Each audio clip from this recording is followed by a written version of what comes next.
ఈ మధ్య ఉస్నాబాద్లో ఒక చోట హరీష్ రావు గారు మాట్లాడుతుంటే ఆయన ఒక మాట అన్నారు. కరెంటు బాగా ఇవ్వడం వల్ల అందరికీ ఉపాధి పెరిగింది. పిండి గిరిన ఆయనకు గిన్నె నడుస్తున్నది, వెల్డింగ్ చేస్తే ఆయనకు వెల్డింగ్ పని నడుస్తున్నది, ఉపాధి కరువు లేకుండా అయింది, రైతులకు మంచిగా కరెంటు వస్తుందని చెప్తుంటే ఒక్క ఆయన లేచిండు. నాదైతే ఓడగొట్టినవా, నాకున్న పని అయితే ఓడగొట్టినావు నువ్వు అన్నాడు. మీకు సర్కార్ వచ్చి కేసీఆర్ వచ్చి నాకున్న పని అయితే ఓడగొట్టిరు, నా ఉపాధి అయితే పోయిందన్నాడు.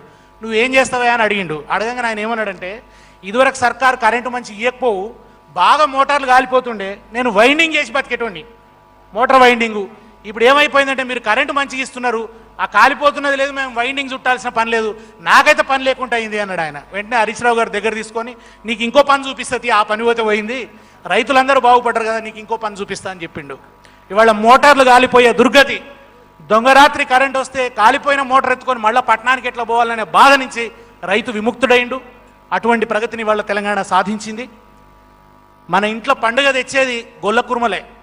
యాటకు వస్తేనే పండుగ, యాటతోనే పండుగ వస్తుంది. మాంసోత్పత్తిలో తెలంగాణను అగ్రస్థానంలో నిలపాలనేటువంటి ఒక దృఢ సంకల్పంతో, అదే బంగారు తెలంగాణకు సార్థకత అని నమ్మకంతో ఇవాళ ఈ గొర్రెల పంపిణీ పథకాన్ని ముఖ్యమంత్రి గారు చేపట్టారు. ఆ గొర్రెల యూనిట్లను మంజూరు చేసిన ఆ పత్రాలని, ఇన్సూరెన్స్ పత్రాలని ఇప్పుడు లబ్ధిదారులకి ముఖ్యమంత్రి గారు అందజేస్తారు. పత్రాల పంపిణీ హనుమంతరావు గారు నిర్వహిస్తారు. కోల్పుల ఐలయ్య, బట్ల యాదగిరి, చింతల బాలమల్లు, ఈ ముగ్గురికి లాంఛనంగా ప్రతీకాత్మకంగా ఇవాళ ఈ గొర్రెల పంపిణీ నిజానికి యావత్ తెలంగాణ అంతటా కూడా జరుగుతున్నది.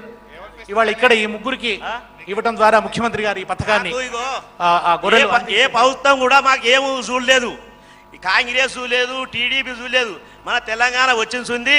మన సార్ ఏం చేసిండు, గొల్ల కుర్మలకు ఏమి లేదు, పాప అమాయకులు వాళ్ళకి ఎగవలు అని మనకు ఒక గొర్రెల ఇచ్చిండ్రు. గొర్రెల మేపుకోవాలి, సాదుకోవాలి, పెంపు చేసుకోవాలి, మంచిగా కాపాడుకోవాలి, మంచిగా బతకాలి.